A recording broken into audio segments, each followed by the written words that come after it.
Welcome back to Genre. I'm your host, Katie. And I'm Elise. And today we're going to be talking about my pick, which is In the Veins of the Drowning by Kalie Cassidy.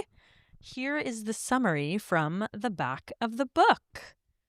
Imogen Nell is in hiding from a cruel kingdom that believes sirens are monstrous, bloody, hungry creatures, hiding from a king and his captain who viciously hunt her kind, hiding from her own alluring abilities. By keeping herself from the sea, Imogen's bloodlust is dulled, and her black wings remain concealed beneath her skin.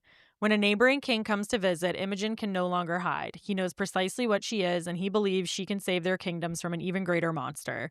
But Imogen's power threatens to violently reveal itself, and the two form a blood bond that protects them both. They flee together, traversing waters teeming with the undead. As the lines between duty to their people and desire for each other begin to blur, Imogen worries her ancestral powers may not be enough to kill what hunts her. The only way to defeat a monster may be to become one herself. Bum, bum, bum. All right, we're going to get into the book in a little bit, but first we have some things to say. Yeah. So, I'm the one who's pretty much hijacked this version of the podcast because there's only one thing that anyone's talking about this week, and that's Taylor Swift dropping her 12th album on the New Heights podcast. We have a special guest to help us talk about this, our third sister, Amanda. Amanda, why don't you come on in? Come on in. Welcome to the pod. Welcome to the pod. Please don't knock that all Please, over. yeah, be careful of the setup. I'm knocking all this shit over. All right. Okay, before we get started, Amanda, quickly introduce yourself. What types of books do you like to read? Oh, I left my wine over there. You can have some of mine. Okay. What was the question? Introduce yourself. How do you know us? What books do you like? What are books your do you favorite like to read? genres? You know us from a mother.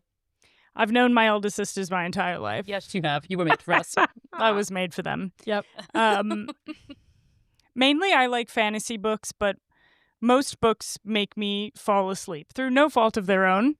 It's You're just a sleepy really, gal. I'm just really tired. Yeah, And reading makes me really tired. Yeah. So I didn't read this book, but I did watch 1 hour and 45 minutes of Taylor Swift talking with her boyfriend on a podcast. Yeah. Oh, and his brother. Yes. And I would just like to say that we have been trying to record this podcast all day and have now waited until literally the nighttime I know. so that we would be able to talk about what was said on the New Heights podcast. And to be fair, that was my fault. Yeah, 100% my fault. I made sure. I really wanted it to happen. I thought it would be current. Also, I was interested. I was interested in the New Heights podcast, Taylor Swift album drop. Then there was 2 different countdowns. And I'm going to justify talking about it on our book podcast because it's basically a romance novel. And Yeah. as the resident romance expert here, the Taylor Swift-Travis Kelce relationship has now culminated. This is its third act, right? This is its third act.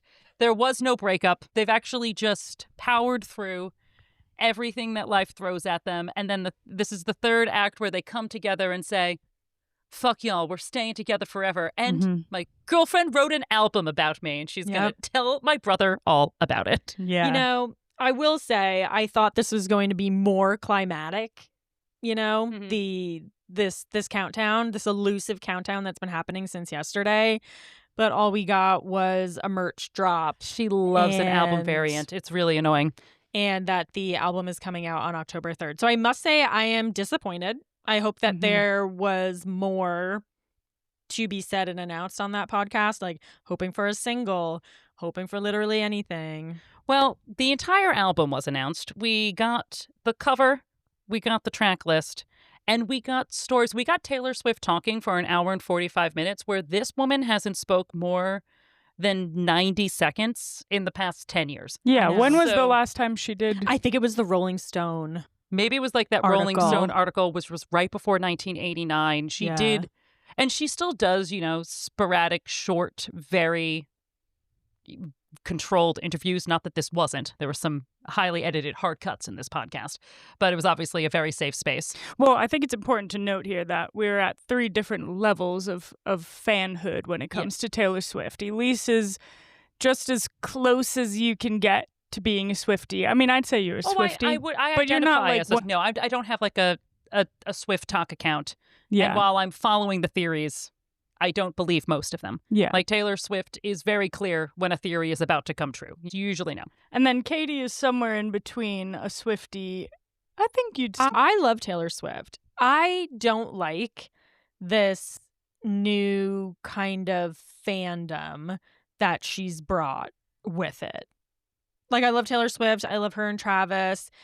I have never once believed any of the ridiculous theories that are out there on the internet where Elise loves to entertain some of them. I get annoyed by this stuff. Like, I just want to hear the music. This kind of stuff, it does bother me. It's just like, I'm annoyed. I just want to. I mean, this level of fandom isn't new. It's too much for me. It's just that I think it's something that you enjoy, which is Taylor Swift. You know what I mean? Like, nerds have been doing this level of fandom for years. Yeah, like but you just don't like Star Trek, so it doesn't matter. Like, I think you like the music. I like the music, but and you like the woman and the music. Yes, and I love the lore. The woman is a very good lyricist. She is like pulling from her life. She's playing these games. A lot of this fandom and stuff she's made for herself with like the way that she does Easter eggs. I mean, to like one is to like the other.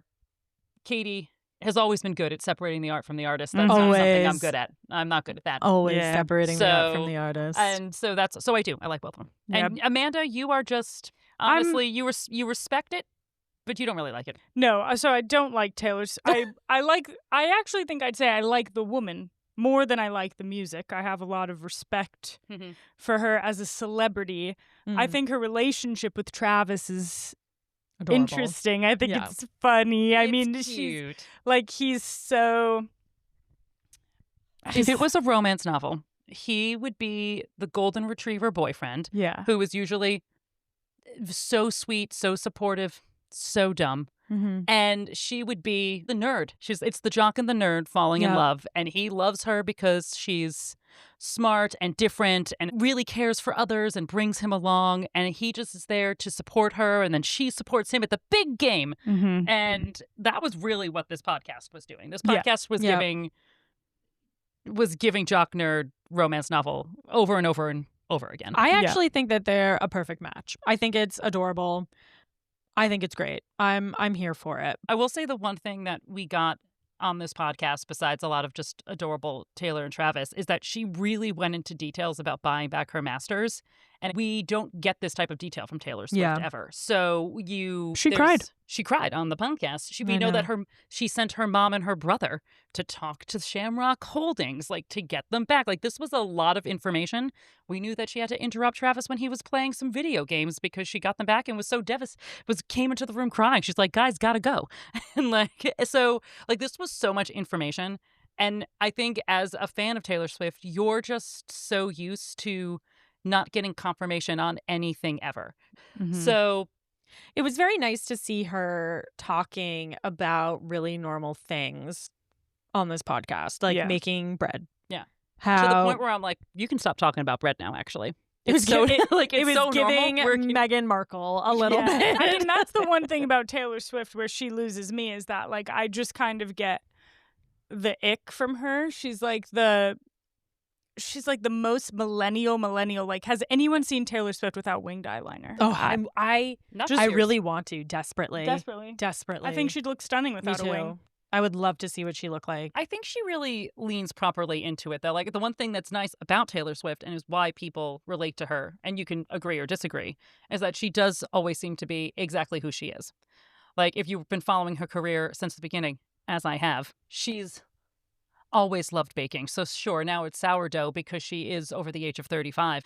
But like, she's always loved baking. She's always loved painting. She's gone through a cross stitch phase. Yeah. Like, you know what I mean? Like, she loves cats. She loves cats. We love cats too. We do. So like, she's always sort of been just the same version of herself growing up, you know? So I think it's nice to see as somebody who likes her and likes her music. I'm excited for TS12. I'm excited. I love Max Martin. Yeah. 1989 is one of my all-time favorite albums, and apparently this is an entire Max Martin album, and I'm here for it. I'm interested. So, like, the first thing one of my friends texted me was like, well, we're obviously getting a double album. She hasn't released a 12-song album ever. Yeah. And then on the podcast, she was like, it's 12. It's not 13. I swear to God, I'm not releasing anything else. And I think it's interesting because after Tortured Poets, which is 31 songs, She literally said it was every thought she ever had for like an entire year that she just put in that she put on an album. That I think she like fell back to like structure and form. It's like genre writing. It's like writing a romance novel. Yeah. Like you have to hit those certain beats. You can do whatever you want within the beats. Like you don't have to have a third act breakup, but you better have a third act something. And sometimes I think you're forced to be more creative inside a structure. Yeah, And she was saying she wanted to only make pop bops. 31 songs is too many songs. Honestly is 15 too many. I mean, yeah. Bite your tongue. Tortured Poets was a work of art. I mean, I'm interested in the Sabrina Carpenter song. Yes. I'm not. I can feel like the only person in the world who doesn't like Sabrina Carpenter. Katie hates pop princesses. No, I just don't like her vibe. She's not for me. Well, I mean, we just said that she's really good at separating the art from the artist, but if you ask her about Chaperone or Sabrina Carpenter, she's going to say, don't like their vibe. Their pop masterpieces will not touch my ears. No. So I've listened to their, I'm telling you, I don't like their music. Like that's, It's I don't know why impossible. I would not put on a Sabrina Carpenter. Of course they have catchy songs, but it's just not the type of pop music that I'm interested in listening to. And I know that that's a hot take, but it is what it is. I like what I like. So hot, I don't even believe it. It's just, it's so hot, it's wrong, you know? Yeah. What did you say to Katie the other day? Being wrong builds character? Being wrong builds character. And I And think you're that's- wrong. You're wrong about Chaperone and about Sabrina Carpenter. Yeah. But I'm not saying, like, I understand why they're famous. It's not Yeah. like I don't understand that they're talented. It's just, I don't like their music, which is fine. You don't like half of my music I listen to. No, You which know? we know very well from the car ride down here. Yeah. At least really let me have it with my DJing choices. So. Yeah. It's just that I wouldn't play all of my music in a car with you guys. I try to switch it up, and you guys just say no music for Elise until we're 10 minutes away from the house, and then maybe we'll put on one K-pop Demon Hunter song just to keep her quiet back there, like she's a baby who needs a pacifier. See, and I'll say it again. I cater to the driver, my That's sister true. Katie. She also likes I am K-pop the- Demon Hunters. It's true. I do like it. but she but- likes a lot of other music, which is better than that. And that's the music that I chose. And that's a hot take, which is also wrong. But okay. Now, I will listen to this new album against my will, as I have with all Taylor Swift albums. You're but welcome. I support my sisters 100% in everything that they do, which is why I'm sitting here on your podcast. So Yeah, kind. I know. So supporting kind. you. The and I kind- watched 1 hour and 45 minutes of Taylor Swift. But I really, I liked liked it. Yeah, you liked it. Well, you know, I think I like the Kelseys. They warm Yeah. the carkles of my heart. Yeah. I They- love two men who you can tell have been hitting each other since birth. Like they've been running towards each other at full speed for yeah. years. I love their Yes. sibling dynamic. I think it's adorable, which is why I think we all like them. They seem like really like normal, laid back people. Like it's just they do. I Yeah. think that this warms the cockles of my heart. Mhm. I know. And I think watching Taylor Swift, one of the most famous women in the world, with just somebody who's just so normal. I mean, yes, he's a football star, but like Jason's microphone was dirty the entire time. So dirty. like Travis Kelce was just happy to be there. Like it's just really nice to see that. And it's nice to see Taylor Swift just being normal. Yeah. Man, I mean, she's being weird. Even she's calling Travis dumb, though. I mean, Travis is a very secure man. They Mhm. called him dumb at least 12 times on that podcast. Oh, he's not dumb. He's just likes what he likes. I know. He's just a football player, man. He's I just a know. football player. He's had to think about plays.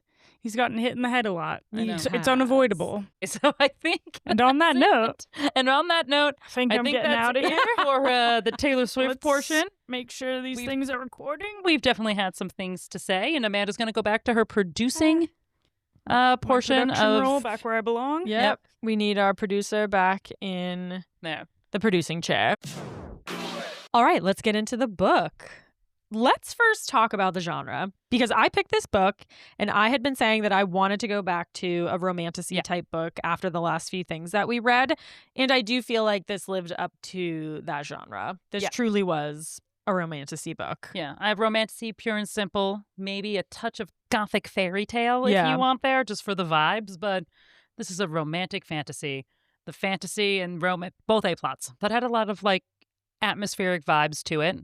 I thought it was a little bit different just because it's been a while, basically since I've read about pirates and sirens. And I don't even know the last time I read about sirens, probably the Odyssey.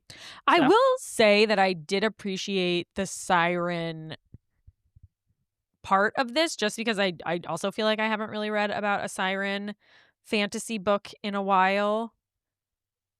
Also thought interesting, we've been reading a lot of debut novels lately, Yeah. just purely by accident. This is a debut novel as well. Yep. And taking that into consideration, totally digging it. I Yeah. mean, so I thought it was a really good system. I also thought it's, like the pull quote in the front of the book is by Rachel Gillig, who did One Dark Window. Yeah. And I can see it. Different. Yeah, it's different. I will say I wish that we had a little bit more world building, a little bit more backstory on the sirens. Yeah. Also, there was a lot of like gods and goddesses that I feel like we only kind of touched on, which I imagine in a sequel we'll get even more of that. But we can talk. We'll get more into that later because that was a big thing that I had too. The tropes in it, I think, were also some of my favorites personally. I love a marriage of convenience. You can't stop me from loving a marriage of convenience. Love it. Sometimes I'm like, would I like a marriage of convenience? Like, is that the relationship you're looking for? I don't know. Well, the best part about marriage of convenient tropes is that, unfortunately, I have to marry this incredibly hot king. Yeah. To save my life, to save his kingdom. Yeah. And then, of course, I hate him. But then I love him. And then we can't live without each other. And the end, happily ever after. Yeah, but he's a hot guy. They're always a hot guy. Yeah. It's a slow burn too. I think they actually did a really good job with this slow burn. I do also agree. I mean, and obviously there's some chosen one in there. She's very reluctant to be said chosen one, but she is the chosen one. And then, a lot of like force proximity. It's a bit of what I like to call Luke, I am your father, but surprise dad twist. We can talk later. There is a little dad surprise. Surprise dad. It's a little bit of a dad surprise. Yep. All right. So you want to go into the one line plot summary before we dig in deeper? All right, let's do it. You go first. Okay. All right. Orphan discovers she's either the kingdom's Taylor Swift or its Hannibal Lecter, depending on who you ask. Accidentally bags a king, finds out she's been keeping her crazy aunt alive with her own blood, gets dumped, and finally embraces her inner monster just in time for the cliffhanger. That's fantastic. Yeah, I really like that. Yeah. Okay, mine honestly is not huge. Honestly, I was running a bit out of time when I did this one. Okay. A hidden siren and a brooding king form a dangerous bond to outrun undead seas and a vengeful family, only to face a choice that could unleash the monster within her. I mean, accurate, though. Yeah, it was pretty accurate. Katie's unimpressed with it. I'm unimpressed. I feel like I've been doing so many one-line plots since we are doing this challenge for August, and for whatever reason, this one was not coming to me. I hear you. And that's my own fault. Yeah. But I do want to talk just a bit on how I picked this book. Yeah. So I have been seeing this book all over TikTok. Have you seen it at all? I have been, but not as much as you. Like when you recommended it, I hadn't seen it yet. Really? Yeah. And then I hadn't. And then once we did it, I try to avoid any sort of. Yeah, me too. Like anybody talking about it, just so it doesn't shade my opinion. But I still haven't seen it since we finished it. So. Really? Yeah.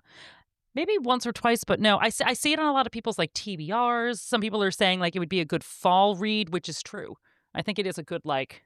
I don't know. I think it's sort of spooky. If I were to make this into a movie, it would be the ship portion of Game of Thrones, like not Pirates of the Caribbean.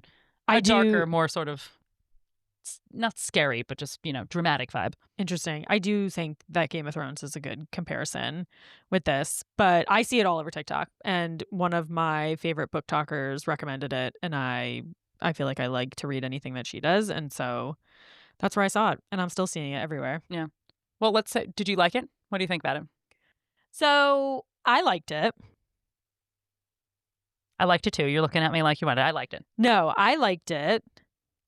I think I was actually really loving it in the beginning. Mm-hmm. And I think when we got to sort of the end, I like, like there's always like a final battle or like the final sort of everything that it's leading up to. I was like, wait, what? Like it's done? Like it's finished? Like I felt like the cliffhanger was too cliffhangery. I was okay with the cliffhanger. I will say that I went back and read like the last 4 chapters. So Mm. everything from when she went to see Namiya on that ship forward, basically, I reread that. I went back and I reread it. So like to Yeah. sort of like get a little bit more of what was going on there. But I think that speaks to the one thing I didn't love about this book, and you touched on it, is that I don't think the world building Yeah. was there enough. I don't think so either.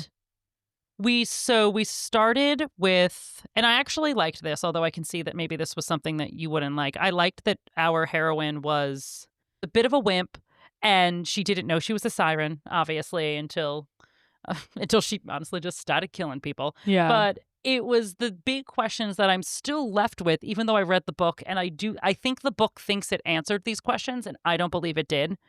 Is basically the big one is what's going on with these sirens? So like some people worship them, some people kill them, some people want to marry them. But also everybody's always afraid of them. But then there's like the zombie sirens. And then there's the zombie sirens, but those are because of her blood bond. See, like that I was okay with. That I understood. Anything with, and I'm going to mess up the name, but it's Eurisha. Okay, wait, can we just talk about the names for a second? Yeah, okay. Okay, so Classic romantasy. How do you pronounce the names in your head versus how they're pronounced actually? So I will say I think it was maybe the back half, like almost the last quarter of the book. I downloaded the audiobook because I knew I needed to finish it and I had to listen when I was doing things. If I didn't listen to that audiobook, I can't even tell you what I would have said these names were. Well, I mean, Theo and Imogen, 2 main characters, easy, totally fine. Also love the name Imogen. I think I that's a great love the name Imogen too. That's a great name. Love Strong name. I would name a pet that. It would be a great pet to name Imogen? A fish. Like a really impressive fish. Ooh, a little something that lives in the water, just like our own. Oh my Imogen. God, yes, it wasn't. That was actually not even why I said that, but yes. Okay, love that. Yusha, that's right, Yusha. And I wrote it down here, and I was like, Euresia, but Yusha is the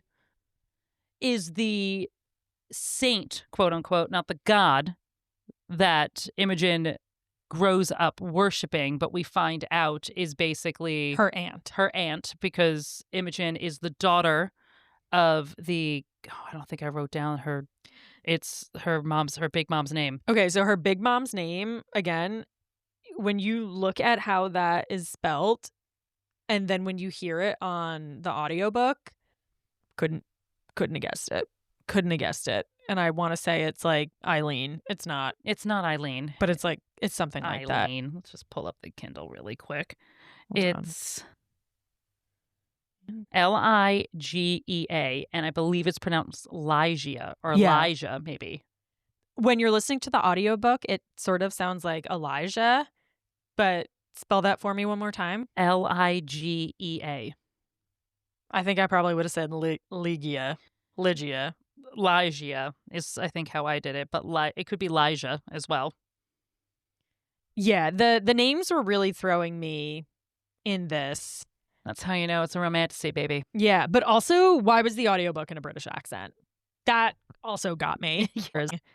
One of the things that I liked was that the main, the love interest, so Theo, the nickname that he gave Imogen was not like a pet name, and I loved that. Like he was calling her Immy, which was just a nickname. Yeah, not like Dove or Violence. Yeah. Like imagine someone calling you that. I'd be like, for real. I was just like, get out of here. Violence.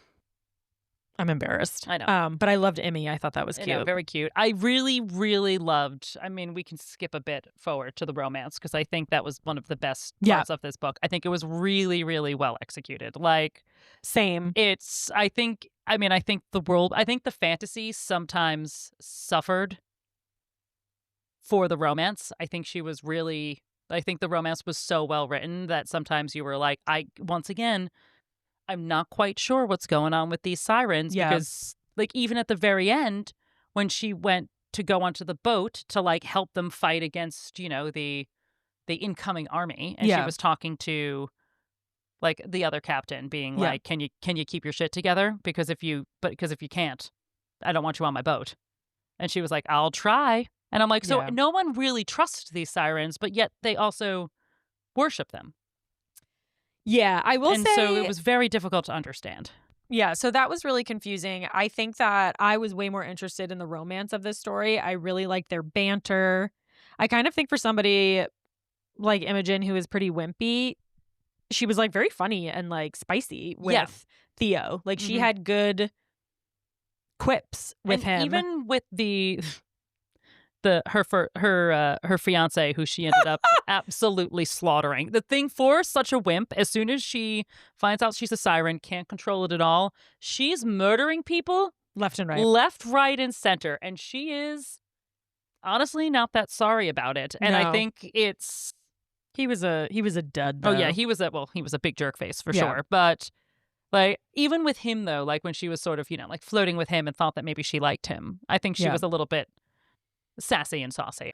So I think that was really great. And her and Theo were good. Yeah. But they did a good job communicating. There Yeah. was no miscommunication trope here, which is great because it's my least favorite. I don't like. They really, when they were on the one horse, talk about forced proximity, not one bed. They were just forced on one horse. And it was really done well.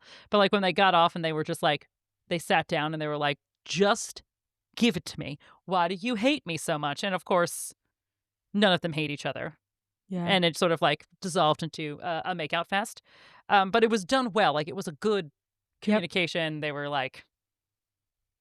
just the right amount of me. It was really good. I thought it was done super well. I agree. I think that, like I said, I was less interested in the siren bit of it. I think mainly because I was confused about where we were going with it and how sirens were different than the zombie sirens or like the Nagia or the Nagaya. Nagaya. Yeah. Like I don't know what they were doing. So That's as I confusing. understood it, and it was not because it was very clear, but it was because I went back and I tried to figure it out. So because Yusha demanded that basically payment, and the payment is sirens. So she can take it in the form of siren blood, which is why she has that blood bond with Imogen, because because Nemea was just feeding her the blood all the time. Yeah. But she also is fed sirens. So like when he's killing sirens, when Nemea's killing sirens, or when we find out the queen this is another thing that was sort of confusing. The queen who came because she was marrying her daughter off to Theo. Hala. Hala's the daughter, and I'm forgetting what the queen's name I don't is. know what her name is, but they just kept calling her the Empress. Yeah, the Empress. She's still feeding Yusha sirens. So when you feed Yusha a siren, they become zombie sirens. So all of this killing of sirens and throwing them into the sea, like that weird prayer that they were always saying. Okay, but then why were all the soldiers on the ship just jumping into the water? I think she'll eat anything, but she wants sirens. Okay, so that's confusing to me because I just thought it was like any dead body you could just toss in the sea. I mean, but it's the sirens who are the Nagaya because they all had like wings and stuff. Yeah. Yeah, it was not super clear. I mean, I think Yusha she's a hungry hippo, She wants to eat anybody in the water. So I don't think she's too picky, but she prefers sirens. Oh my gosh. Okay, so let's, what do you think this is giving? I have one that I could not stop thinking about. You tell me. Okay, the original Little Mermaid. So the Hans Christian Andersen Little Mermaid, which is like what the Disney one is based on. So, and it is one of the most terrifying things anybody can ever Is it a read. movie? It's a fairy tale. Hans Christian Andersen, back in like the golden age of illustration, early 1800s, writes The Little Mermaid. It's the one that it's all based on. So like instead of Ariel giving up her voice to go up to land, she makes a deal with the Sea Witch to go up so she can, because same thing, she saves Prince Eric. She falls in love with him. She wants to go up to land. She wants some legs. Yeah, so she wants legs. So instead of giving up her voice for legs, she makes a deal that she'll get legs, but every step she takes will be agony. Like every step she takes on land will give her excruciating pain. Because that's the payment. Because that's the payment, is excruciating pain. And while she's up there, trying to get Prince Eric to marry her, he just, falls in love and marries someone else. And she's now stuck on land. Oh my God, Amanda over there in the producer seat, I'm saying, she's obviously devastated. You know what I mean? Like she loses her love. And the Sea Witch gives her one more choice. Sea Witch goes, well, you can kill Prince Eric and I'll give you your tail back and you could go back into the ocean. You can live with your sisters, or you can just give up your own life. Oh, right. That's it. And so Ariel chooses to kill herself. She turns life. She kills herself. And instead of dying, she turns into sea foam, and told that because she's chosen to do like the right thing, like to sacrifice herself, that she can now earn her immortal soul by doing good deeds and eventually go to heaven, even though she'll never see her family again. She'll never go back into the water. And she and Prince Eric are...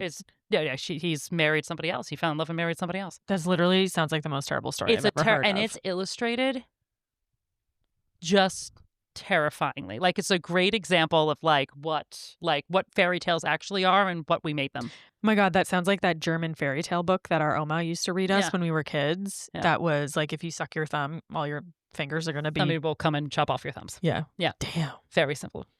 But that's dark. Does producer Amanda have something to say over there? I mean, first of all, I didn't know that about the original Little Mermaid. Second of all, men are trash. I mean, Prince Eric should have absolutely died for that. There wouldn't have even been a question. I would have never sacrificed myself for that cheating bastard. Well, he didn't really cheat. He didn't really know. We were on a break.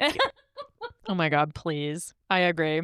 Prince Eric. I will always remember the illustration when she's given the knife. She's on a boat and like a wave comes up and it's like all like 6 of her sisters or something like that. And they all had to give up their hair. So like they all have no hair on their head, and they give her this knife and tell her. And like that illustration will be stuck in my mind forever. I don't know. It's just a very specific thing. And I read it when I was pretty young. I think I wanted to be smart and read the original fairy tales. And I think I read The Little Mermaid and I said, no, thank you. I don't want to read any more of these. Do you think our mother knew this? That you read this? Like, this is a fairy tale book? It was part of like a book of original fairy tales. Like Hans Christian Andersen wrote most of the original fairy tales. So. I'm trying to look. Why did those other ladies have to give up their hair? Because they made a deal with the Sea Witch to try to get their sister back. The Sea Witch magic demands payment, much like in this book. I know. Yusha demands magic demands payment. I mean, I do wish that was a little bit a little bit more talked about. I mean, I think we read that everywhere though in fantasy books, that magic demands payment. This one seemed like it was touching on it, but I don't feel like it actually gave. They said it. So the very last scene, the very last chapters that I had to read a couple of times, obviously it had the big major twist, but it was basically what the last 3 chapters were talking about, was that in order for Imogen to stay alive, she needed to perform magic on herself. She needed to rub, put blood in the sand and put the kelp and eat some of her fat. Totally gross. I know that happened multiple times. I know. And it's in order to keep herself alive, but the payment for that, that she was in excruciating pain until she could find Theo, and Theo could heal her or to take away that pain. And that's sort of how it ended. That was the cliffhanger. Yeah. But also she kept saying, that she's like, I'm going to bring his fiance. Oh, yeah. She's definitely going to steal Hala and then bring her to the island to try and find Yusha, because she does think she's going to trick everybody. She kind of thinks she's tricking Yusha, even though it does not feel like she's tricking Yusha. What is she tricking her into? Eating that girl? No, I think basically going to where Yusha is, bringing the fight to her, basically. And also Yusha wants Theo because Theo is very strong. So I think maybe together, maybe they can, fight the big bad. Should have the evil ant. The evil ant. I feel like if a hottie with a body is like, I would love to do a blood bond with you, and then you're gonna get my powers, I'm gonna get your powers, we're all gonna have tons of powers, I'd be like, you gotta kill me to break that. Yeah. I wouldn't be breaking it. No. And she was the one who decided to break it. I know. He was just like, nope, I will forsake my duty and forget my name. And she's like, sorry. Breaking the bond. Yeah. Check you later. Couldn't be me. All right. What do we think on the smutty smut scale? I think this was how many peppers? I think it was a solid 3 peppers, I'd say. Ooh, I was given 2 peps. I think it was, I mean, listen, is it Kindle Unlimited smut? No, of course No. not. I think we were getting smut a little bit earlier, even like when she was with the fiance. Like, I mean, I think it was good. I think it was like a 3-ish, I'd Okay. say. I think it was more than you would expect from a debut romantasy novel with a slow burn.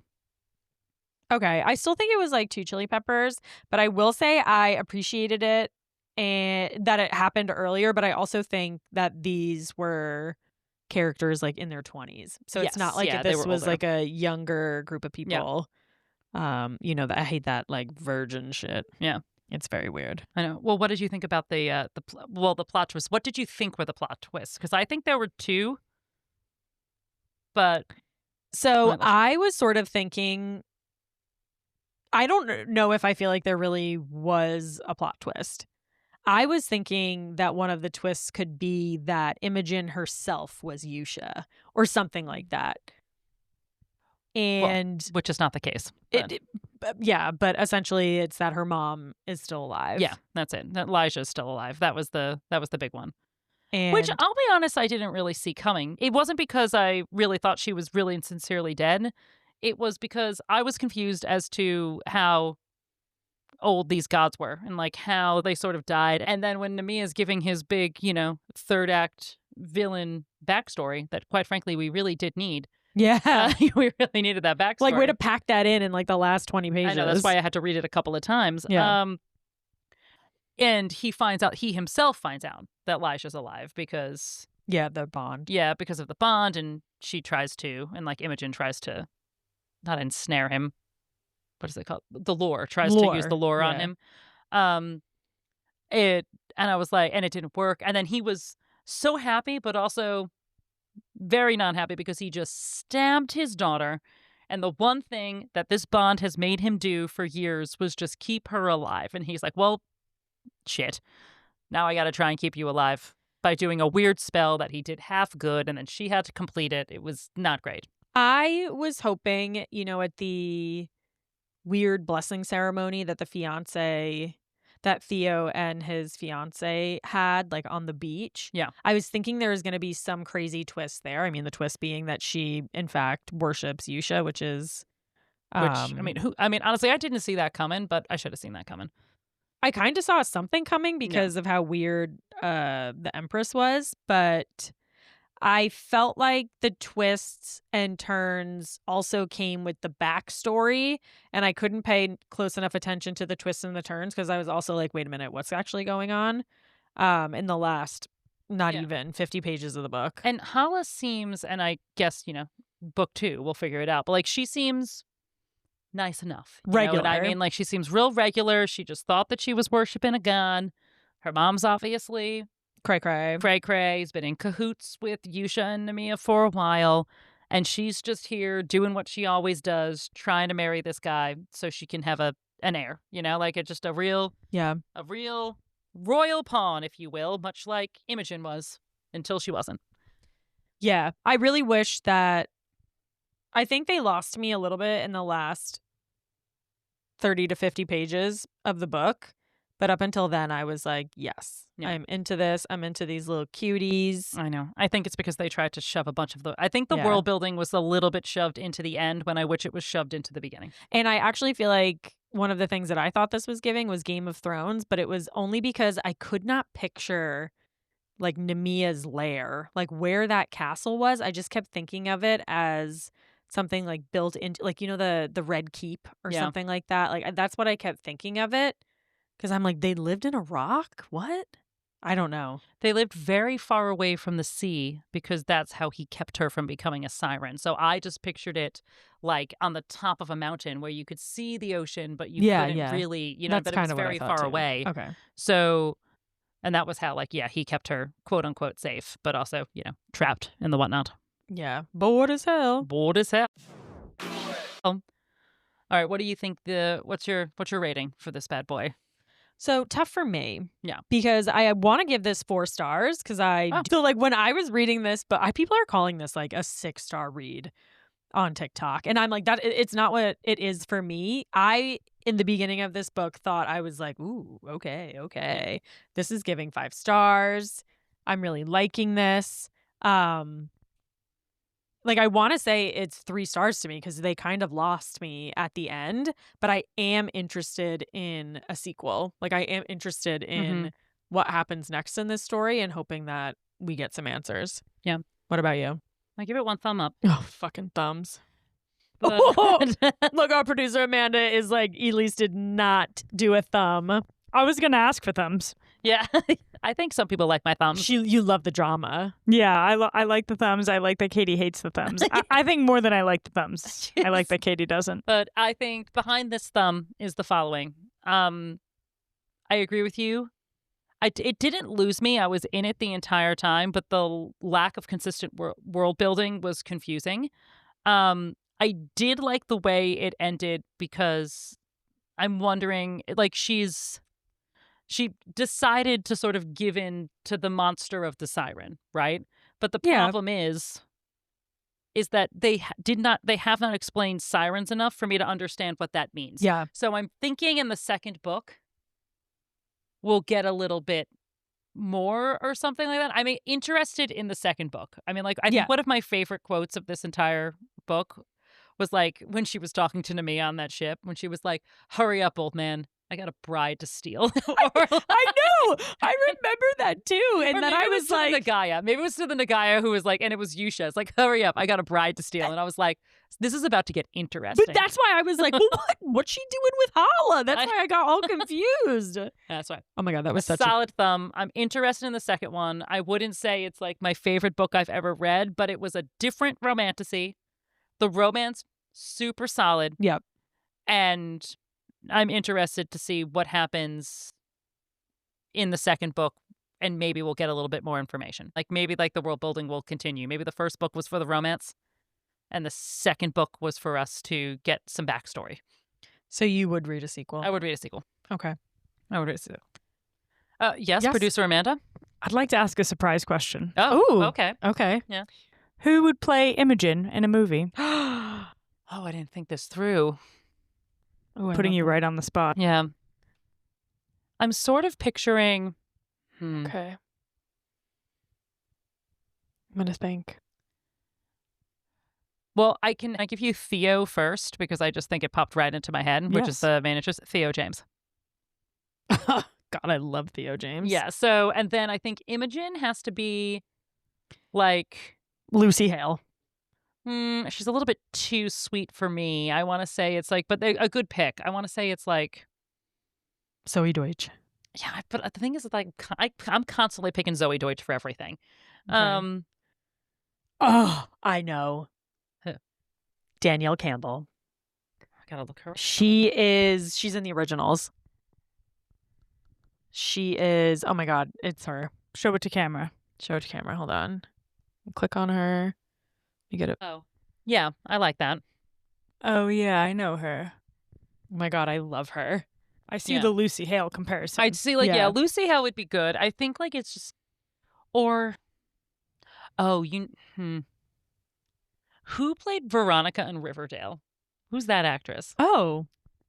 Yeah. Okay. Cami Mendes. Yeah, Cami Mendes. I feel like I want somebody who can play sweet, but also can play a monster. You know what I mean? Like, so, like, because this, like, she's constantly, she doesn't mean to, but when she goes all siren, she's just literally murdering everybody. Like, so, like, that's why I think Danielle Campbell she looks sweet, but when she played Davina, I mean, because she was like a witch on the original, she had like a very sweet side, but then like an absolutely evil side. Yeah. Oh my gosh, I love her. I feel like that is actually the perfect casting. Okay. All right.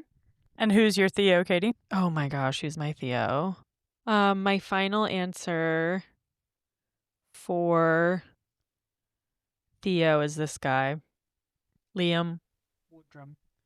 Leo Woodrum. Oh, I like that. Where's he from? He's just a Netflix guy. He made a TV movie called Love in Zion National, a national park romance. A national park romance. And then there was a show on Netflix called Geek Girl.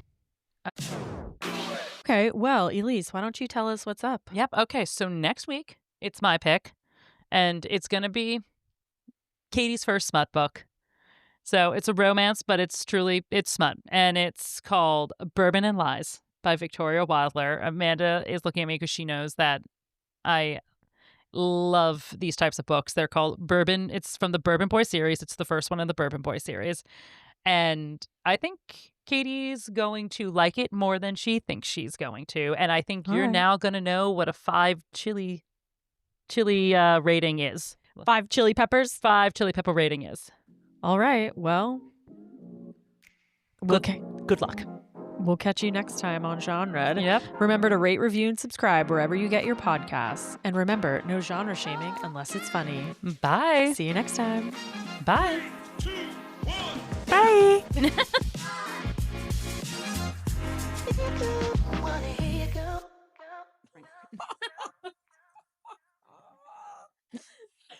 Yes, this is why we have this pod. I love it.